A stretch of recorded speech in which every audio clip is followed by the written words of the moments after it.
Mijn naam is Richard Jansen. Ja, ik heb een goede jeugd gehad. Ik kwam nooit wat tekort.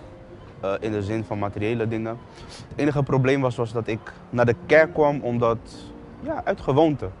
Ik kwam mee met mijn ouders, omdat zij kwamen.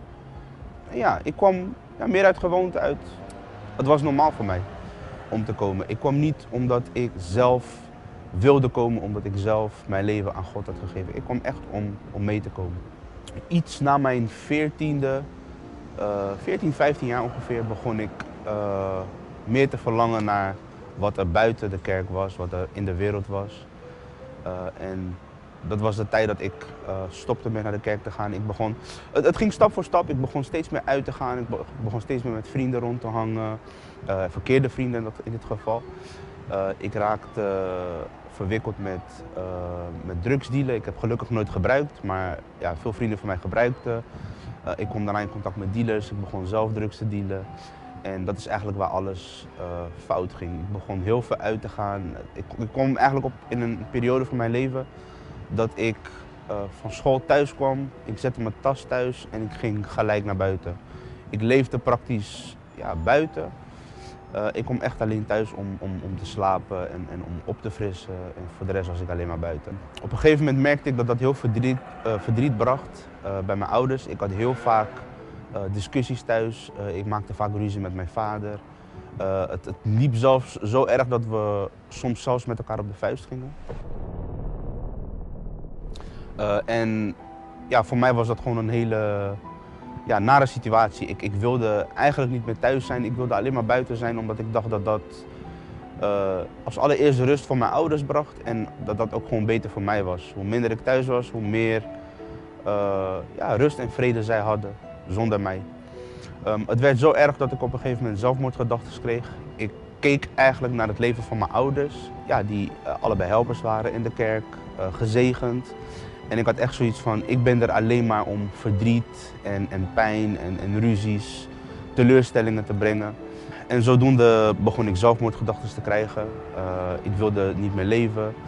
Ik heb zelfs een zelfmoordpoging gedaan. En dat was voor mij, ik had geen hoop meer in het leven. Ik wilde het niet meer. Ik dacht, als ik er niet ben, hebben zij in ieder geval rust en vrede zonder mij. Toen ik zelfmoord probeerde te plegen, heb ik een gebed gedaan en ik zei tegen God dat als het niet zou lukken, dat ik de kerk, en niet zozeer de kerk, maar God weer een kans zou geven. Het is heel moeilijk om te zeggen dat ik de kerk een kans zou geven, want alleen de kerk zou mij niet helpen. Ik moest mijn leven aan God geven, 100%. En niet de beslissing nemen om zomaar naar de kerk te gaan, want dat was iets wat ik al deed. Of wat ik al had gedaan. Wat ik nog niet had gedaan was mijn leven echt aan God geven. En vlak daarna, de zelfmoordpoging was niet gelukt, godzijdank. Ik heb daarna besloten om terug naar de kerk te gaan, mezelf te geven aan God. Godzijdank door het gebed van mijn ouders ben ik teruggekomen naar de kerk. Ik heb mezelf daarna gegeven. Het was geen snel proces, want ik moest totaal van leven veranderen. Ik moest van eigenlijk buiten leven en met vrienden rondhangen, feesten, dat soort dingen. Ik moest het allemaal achterlaten en een nieuw leven beginnen. Ja, het zelfmoord willen plegen of de poging tot zelfmoord, dat was voor mij echt de dieptepunt. Het feit dat ik zoiets had van voor mij het hoeft vanaf hier niet meer, maar als God mij hier op aarde wilt houden, dan moet ik iets doen om hem te dienen, om hem te eren. Het is geen makkelijk proces, omdat natuurlijk je neemt de beslissing van het ene naar het andere moment, maar jouw wil, jouw verlangens veranderen niet van het een naar het andere moment. Het is niet dat ik de beslissing heb genomen en dat ik geen zin meer had om uit te gaan of dat ik niet meer geroepen werd om naar buiten te gaan of uit te gaan. Er blijven altijd verleidingen en het was aan mij toen die tijd om de verleiding te weerstaan en ervoor te kiezen om het goede te doen, om het juiste pad te volgen. Een pad die ik al kende, dus in principe iemand zou zeggen, zo, iemand die in de kerk geboren is, het zou niet moeilijk voor die persoon zijn, maar ja, het blijft altijd lastig om de juiste keuzes te maken om het goede te doen. En aan het begin was het moeilijker, zoals ik al zei, omdat ja, je vlees, jijzelf wilt de dingen doen dat je gewend was om te doen. Maar omdat je weet dat het niet goed is en omdat je God wil behagen, ja, is het gewoon een strijd om het niet te doen.